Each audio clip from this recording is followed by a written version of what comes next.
দীপা রানী সাহা কেরানীগঞ্জ থানাধীন ইকুরিয়া এলাকায় গতকাল রাত্রি 10 ঘটিকার সময় এলোমেলোভাবে ঘোরাফেরা করা অবস্থায়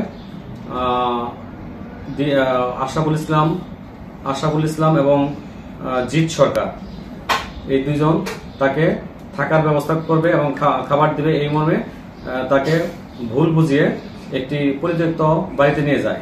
বাড়িতে নিয়ে সেখানে আরো 2 জন লোককে ডেকে নিয়ে আসে এবং 4 জন হয়ে 3 জনে মূলত তাকে দীপা রানী সাহাকে ধর্ষণ করে এবং একজন ধর্ষণের চেষ্টা করাকালে এলাকার লোকজন চলে এসে 2 জনকে হাতে নাতে গ্রেপ্তার করে এবং আর 2 জন পালিয়ে যায়। পরবর্তী পুলিশ সংবাদ পেয়ে আমরা তাদেরকে গ্রেপ্তার করে থানায় নিয়ে আসি।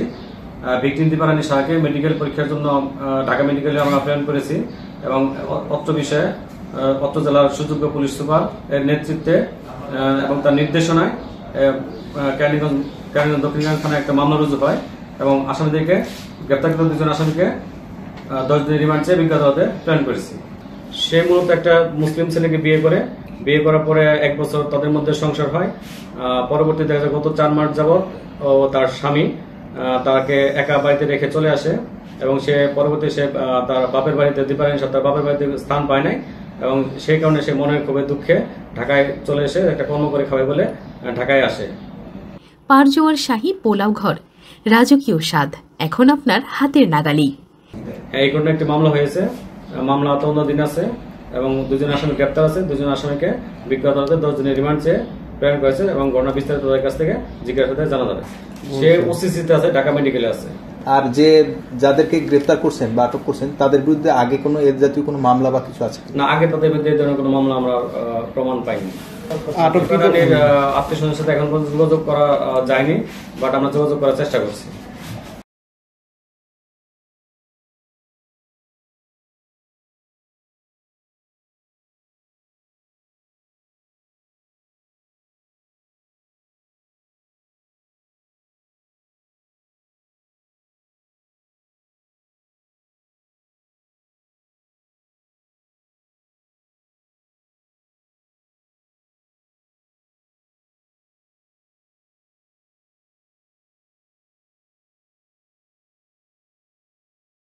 কইছে কি দেখো তো এই ছেলে নি ছেলে কইছে বলে হ্যাঁ এই সারা দেখছেন এই যে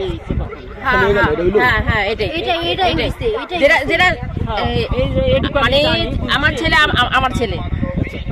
ছেলে ওই আমার সাথে উপরে বসে আছিল দোতলা, ঠিক আছে। তারপরে ওই যে মামুনে আছে না, মামুনে ডাক দিয়া বের করছে, ফাতেমা আপা কোথায়, আমি একটু বাইরে আসেন তো, এখানে অনেক মানুষ ভিড়।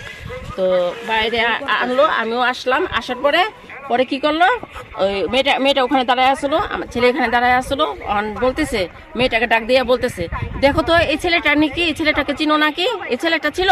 মেয়েটা বলে হ্যাঁ হ্যাঁ হ্যাঁ এই ছেলেটা ছিল। ওনার তো মনে করতেছে মানে ঘটনাটা হয়েছে আরেকভাবে, ওনারা সাজাইতেছে আরেকভাবে। এই কারা সাজাইতেছে? এটা কারা? এই এলাকারই মানুষ, কত মানুষ আছে। আমি এলাকা থাকলো, তারপর আমি মানে ঘরের মধ্যে 4 জন এখানে আনছে, ঠিক আছে। 4 জন আনার পরে যখন পুলিশ আসছে তখন শুধু সিয়াম, তারপর আরেকটা ছেলে ছিল ওই যে ওইদিকে হিন্দু, ওদের 2 জনকে ধরে রাখছে। আর যে বাকি 2 জন ছিল ওদেরকে মানে তারা মানে ওনারা এখান থেকে সরাই দিছে যেন পুলিশ ধরতে না পারে। তো এখানে কি গেম খেলা হলো না এটা? আর 2 জনই মানে যখন প্রথম যে 4 জন সবাই উপস্থিত ছিল, হ্যাঁ সবাই উপস্থিত ছিল। যখন পুলিশের গাড়িটা এখান থেকে আসছে তখন সিয়াম রে আর ওই জিৎ নামের ছেলেটা এই 2 জন রে মানে ধরে রাখছে যেন পুলিশের সামনে ওদেরকে হাজির করতে পারে। আর 2 জন রে এখান দিয়ে মানে সরাই দিছে। সরাইছে কারা? এখন এই জায়গায় তো অনেক মানুষই আছে অন্ধকার, এখন কার কথা বলবো? আন্তাজে রাতে তো 1টা বাজে, তখন ওই সময় মনে করেন এখানে অন্ধকার, তাই না? তো একটা গেঞ্জাম মনে করেন, সে কথা বলতেছে, সে কথা মনে করেন মানুষের অভাব নেই।